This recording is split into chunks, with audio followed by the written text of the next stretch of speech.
मैं GS Sengar 369 news से समस्त भारतवासियों को नमस्कार, जय श्री राम। सनातन प्रेमियों को एक होली के उपलक्ष्य में वैसे तो कुछ भी नहीं, विवाद काफ़ी हुए, काफ़ी कुछ कहे गए, परंतु मैं अभी यहाँ के विचार लूँगा और अपने विचार दूंगा। आपका नाम बताएंगे? जी, मेरा नाम चंदन मिश्रा है। चंदन मिश्रा जी, जी, आप होली के उपलक्ष्य में कुछ बोलना चाहेंगे? होली देखिए, होली तो रंगों का त्योहार है। जैसा आपने कहा कि इस पर काफ़ी विवाद हुए, तो विवाद नहीं होना चाहिए, क्योंकि जिस प्रकार से होली में हम लोग कई प्रकार के कलर से खेलते हैं, वैसा ही हमारा देश है। कई धर्म संप्रदाय के लोग यहाँ पर रहते हैं, कई मतलब जातियों में भी है और धर्म में भी है।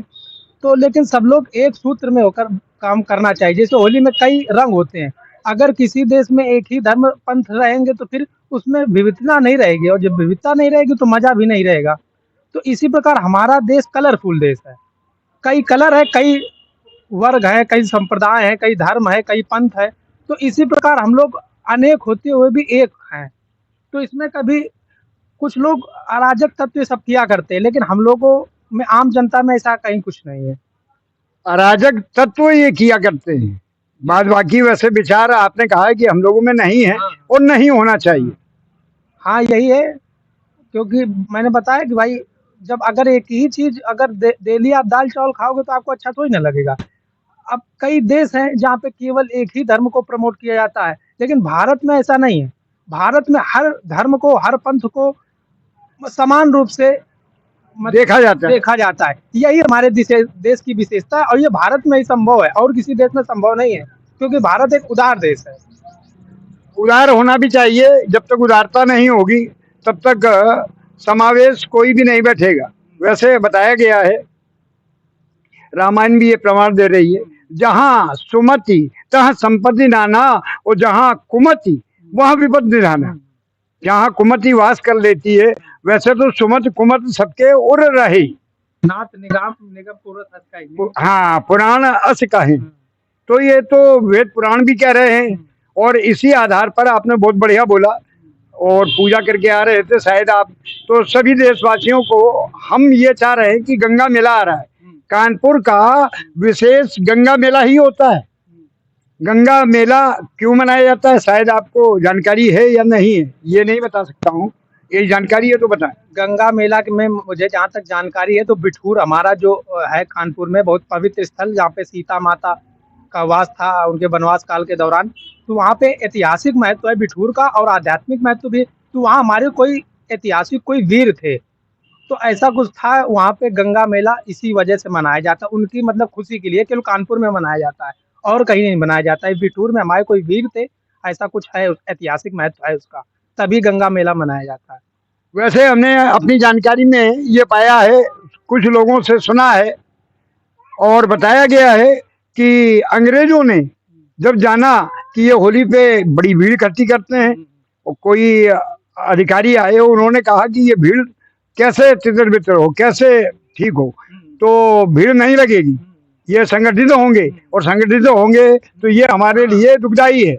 लिहाजा इनके कौन है आदमी जो ये भीड़ बिगाड़ सकते हैं। तो उसमें से जो हमारे जागरूक, ताकतवर और सामाजिक स्तर में प्रखर थे, उन लोगों को बंदी बना लिया, और बंदी बनाने के बाद में बोले होली नहीं मनाई जाएगी, होली में भीड़ इकट्ठी नहीं होगी, तो उनको जेल में डाल दिया।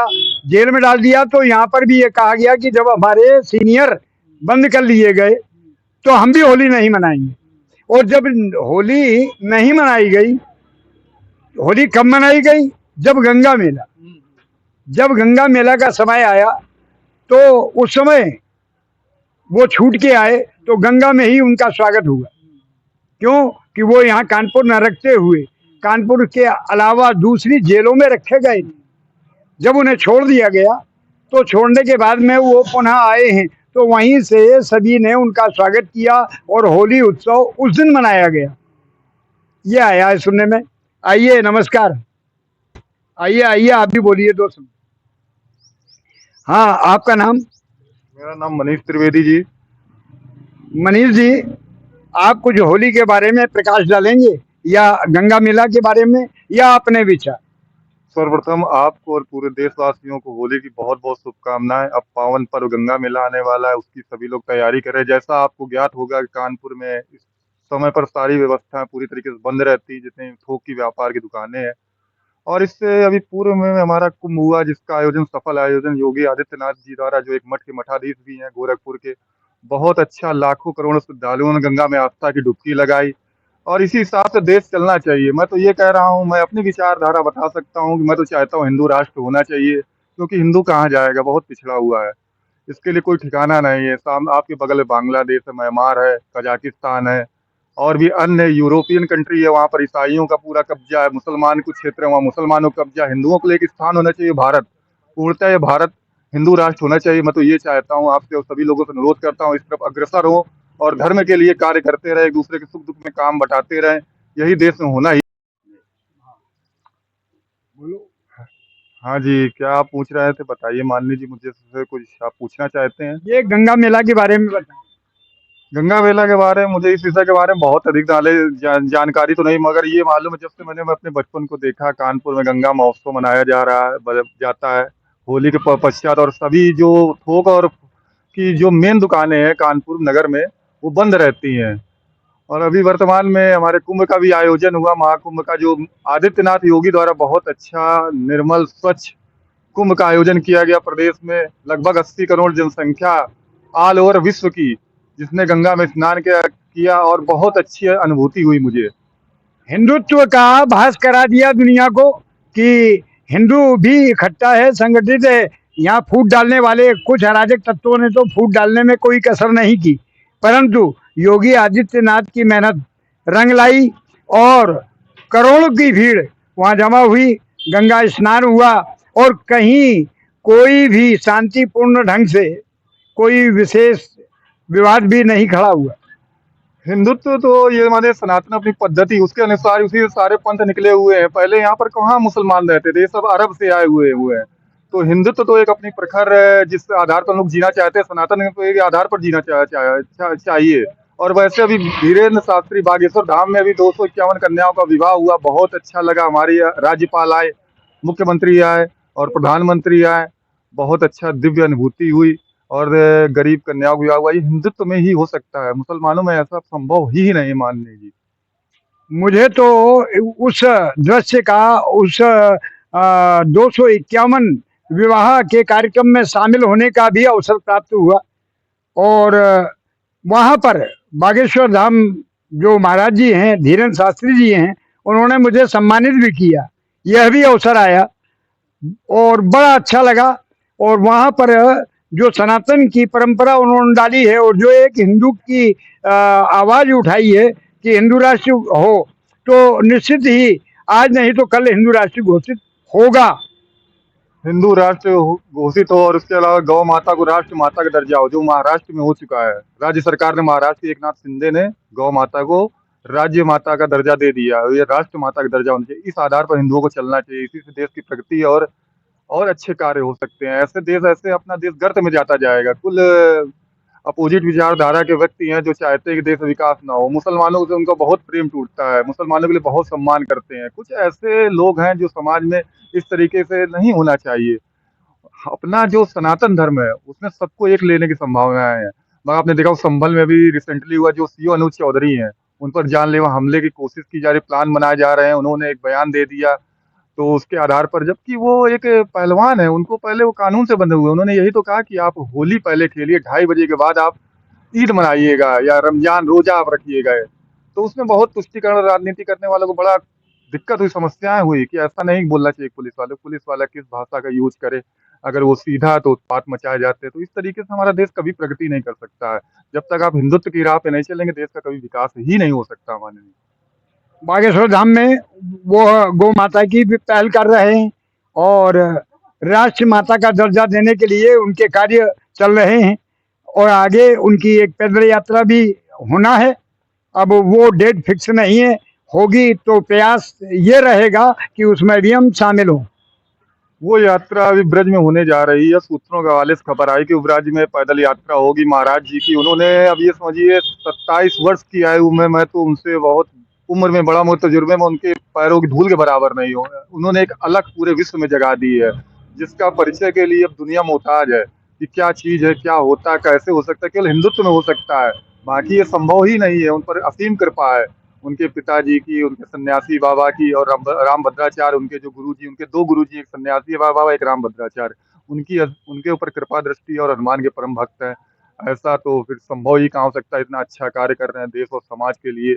और क्या चाहते हैं आप एक साधु से? यही तो साधुत्व की परिभाषा है कि जो देश और राष्ट्र के निर्माण पे अपनी पूरी जान जोखिम में लगा दे। कुछ लोग चाहते हैं उन पर हमला करना, मगर ये योगी सरकार और प्रधानमंत्री जी की, सनातन की सरकार है, ऐसा कभी संभव नहीं होता। उनके मंसूबे कभी कामयाब होंगे ही नहीं। मानिए, जो कहा है कि उनके मंसूबे कामयाब नहीं होंगे, ये निश्चित बात है। क्यों कि अब हिंदू जाग चुका है।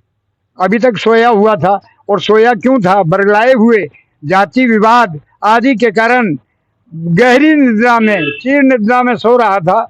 और आज जगने पर अब ये निश्चित है कि वह जो है वह पीछे नहीं हटेगा। जो कदम आगे बढ़ गया है वो बढ़ा ही रहेगा। और ये हिंदू राष्ट्र को जब तक घोषित न करवा दे, मान्यता न दिलवा दे, तब तक इनके कदम रुकेंगे नहीं, टिके रहेंगे। उनके कदम से कुछ नहीं हो। जब तक 140-50 करोड़ जनसंख्या नहीं जागेगी, तब तक कहीं कुछ नहीं होना है। ये समझे, हिंदू को एक होना पड़ेगा, जातियों में नहीं बंटना पड़ेगा, तभी कुछ हो सकता है। वो तो अपना पूरा काम पूरा तत्परता से करते हैं, 18-18, 24-24 घंटे काम कर रहे हैं। मगर जब आप जागेंगे तभी तो कुछ होगा। जब हम जागेंगे, जब ये जागेंगे, समाज जागेगा, तभी कुछ होना है। एक साधु तो पूरा अपना कार्य कर रहा है, मगर हम लोगों को जागना पड़ेगा, तभी हिंदू राष्ट्र घोषित हो सकता है भारत।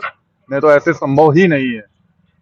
मैं पूरे भारतवासियों से अपील करूंगा, अनुरोध करूंगा, करबद्ध प्रार्थना है कि वह इस पहल में बढ़ चढ़ के हिस्सा ले, अग्रगण हो, सामने आए और भारत को हिंदू राष्ट्र बनाए। और सबसे बड़ी बात यह है कि सब जगह शांति से यह हमारा होली का पर्व मना। उसी प्रकार से गंगा मेला भी यहाँ पर गंगा और जमुना सभ्यता के तहत मनाया जाए, और एक मिसाल बने कि जो लोग, उनके भी दांत खट्टे हो जाएं, जो बुराई कर रहे थे और कह रहे थे कि रंग नहीं गिरना चाहिए, ये नहीं होना चाहिए। उसमें कुछ पहल तो हमारे मुसलमान भाइयों ने भी वो अच्छी दिखाई है, रंग भी लगवाया।